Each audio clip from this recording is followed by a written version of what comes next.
Alright, welcome back to my YouTube channel. I'm Andy's Vlog. Ito mga kaibigan, pag-usapan natin na muli ito. Bigyan natin ng public opinion. Itong kalukuhan, katarantaduhan na ginaganap po na hearing diyan sa Senado, dito sa pangunguna nitong ika nga po ay nagdadrama na si Senador Bato.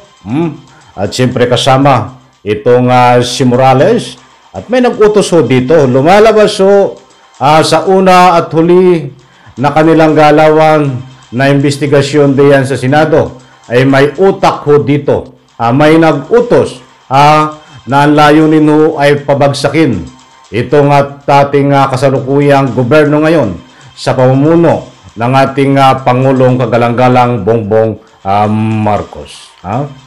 Alam niyo ay may grupo ng matatalino. Napakatatalino nito, hindi katulad ni Bato. Diyan po sa Kongreso na muling binanatan at sabi nga ay dapat nang itigil ang hearing. Talagang at siyempre itong ating kasalukuyang ama ng Senado na si Senate President Zubiri, ang sabi nga niya ay itigil na rin ang hearing dahil hindi kapaki-pakinabang. At mayroon pong ilang senador na nagsasabi din na ika nga po itigil na nga ang hearing. At taong bayan ay sinasabi din na itigil din po ang hearing. Babasahin ko po sa inyo at pakinggan po natin itong grupo ng ilang congressman na nagpahayag po na itigil ang hearing. Yan po at marami pang iba ang ating tatalakayin, bibigyan ng komentaryo. At kung bago pa lang po kayo sa aking maliit pa na YouTube channel, inaanyayan ko po kayo, please subscribe, sabay-sabay po nating i-like ang video na ito kung nagustuhan nyo po. Okay, alright, palakpakan muna tayo mga kaibigan, pampagana.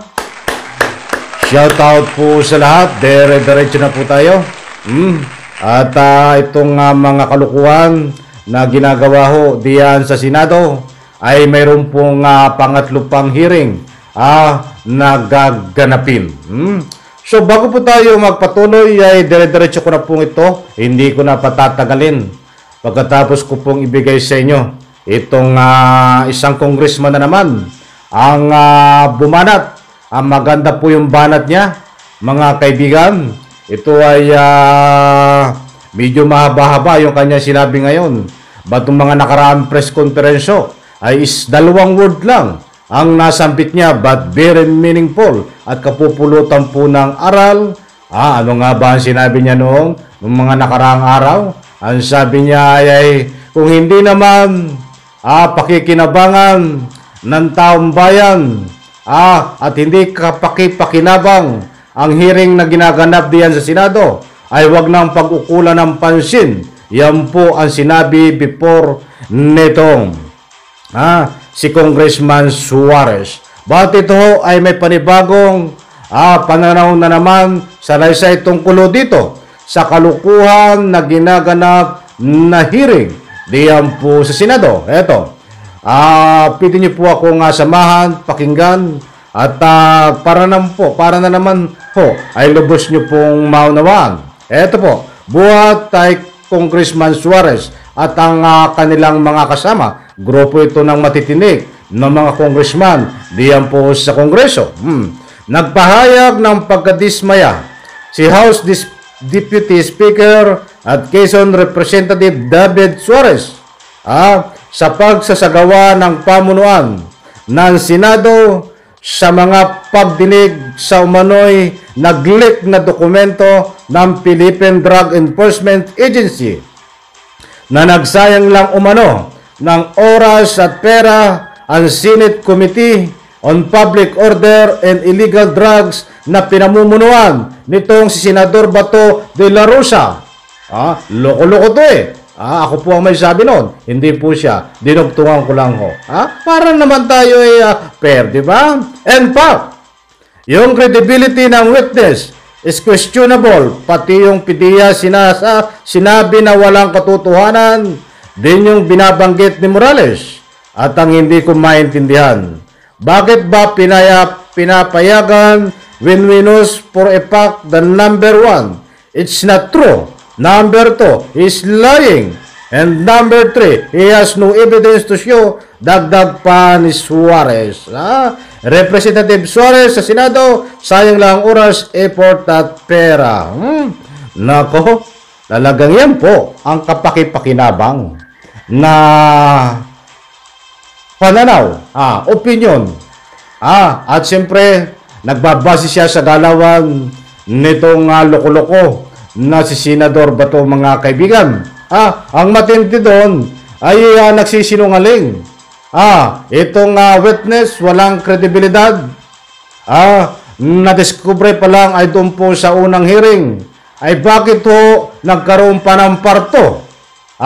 At dito sa parto ho, ay nadiscover din na talagang walang kredibilidad, isang ubod na sinungaling. Itong si Morales ay nagkaroon pa po ng part 3. Anak ng katakot-takotan ang nasa ulo mo, Senador Bato. Ano ka ba naman? Kahit alam ko makikinabang ho kayo ang nasa plano nyo. Real talk tayo eh. Ang kasama sa plano na makikinabang kayo Bato, ang ating ang dating Presidente Digong at ang inyong mga lipures dito sa ginagawa nyo. Ba't yan po ay puro plano lang nyo dahil hindi ho kayo magwawagi, Senador Bato? Kaya itigil mo na yan. Kung ayaw mong itigil dyan, baka kung anong gawin ko sa iyo, Senador Bato, baka ikaw ay aking pitikan tainga. Seryoso po ako, mga kaibigan. In fairness naman. Karapatan ni Senador Bato na magkaroon po ng Senate hearing diyan po sa Senado. Ba't pag ganito ang Senate hearing ang gagawin ho sa Senado? Katulad ditong galawan ni Bato na pinaglalaruan ng taong bayan at kalukuhan. Ang ginagawa diyan isang drama, scripted. Ay, kailangan po talagang itigil. Diba? Yan ang sarap manood ng mga Senate hearing. Kung ito po ay kapaki-pakinabang at hindi ho niloloko ang taong bayan. Yun ang gusto kong ipunto. Ay, niloloko nito ang taong bayan eh. Naninira lang po ito ng tao eh. Naninira ng tao itong si Bato. Naninira ng tao itong si Morales. Siyempre ang kanyang utak di umano dito. Nag-utos di umano itong si Digong. Ay, Diyos may mahabagin. Mga kaibigan, nandito na po tayo. Ang ating Senate President ay nagsalita na. Ang ama ng Senado na si Zubiri, itigil ang hearing kung hindi ka pakipakinabang. Ang ilang senador, hindi ko na babanggitin, marami sila, ay nagsalita rin po, itigil ang hearing. At siyempre, ang taong bayan ay karapatan din po na noon pa man ay itigil ang hearing dahil ito ay isang drama lang, scripted. Mga kaibigan, magtakin mo. Ang matibay ng ebidensya ni Bato, nasa katunayan, authenticate ang basura na dokumento ay dalawang butas ng puncher. Diyos mio. Ano na ito? Ano talagang utak nito? Ito ba'y talagang bangag din? Kaya ito grade 1, grade 2, grade 3. Hindi mo pwede ikatuwiran yan. Kaya pong i-analisa ang iyong mga katuwiran Bato. Ang katuwiran mo'y butas ng puncher at marami pang iba na mga dahilan. Mga kaibigan. Ang gusto kong ipunto dito, baka tayo maubusan ng oras. Bilisan ko na, dire-diretso. Ititigil lang ba basta ito, mga kaibigan? Karapatan. Kako po ay gustong magkaroon ng linaw dito. Senate President Zubiri. Ay, ikaw po ang nagsasabi na itigil ang hearing dahil hindi ka pakipakinabang. Ibig sabihin, ito ay kalukuhan lang ang ginagawa.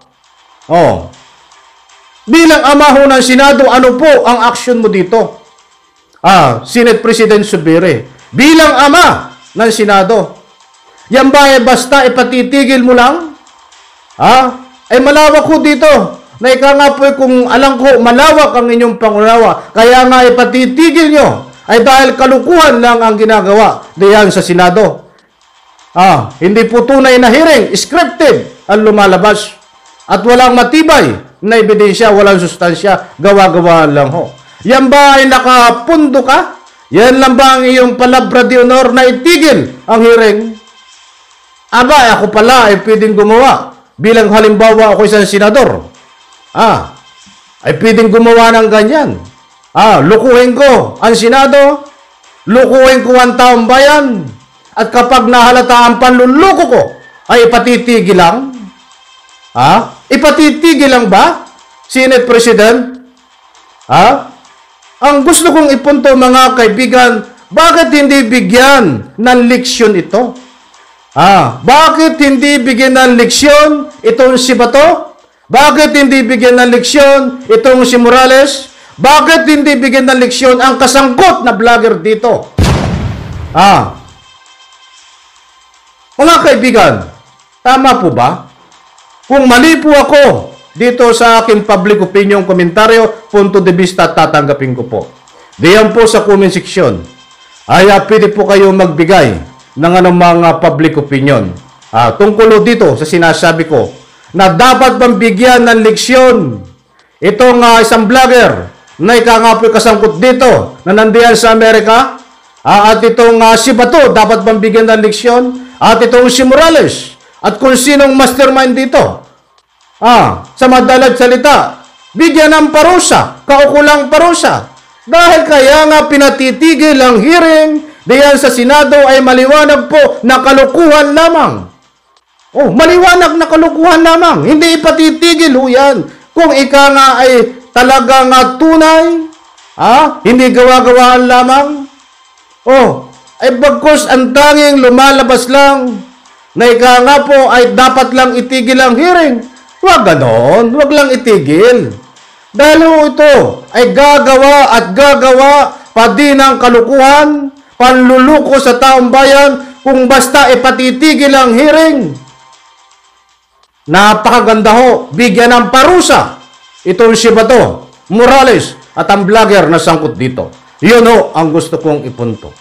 Gagawa at gagawa pa rin ho ito ng kalukuhan, panluluko sa taong bayan kung hindi ho ito mapaparusahan.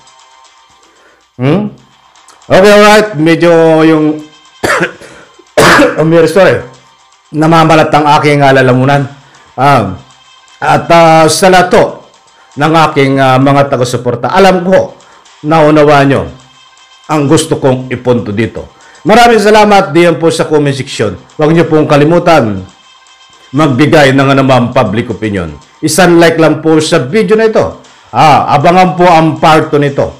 Medyo namamalat lang yung aking lamunan, kaya bibigyan po natin ng part 2. Maraming salamat. Pagpalain po tayong lahat. Bye-bye. Palakpakan.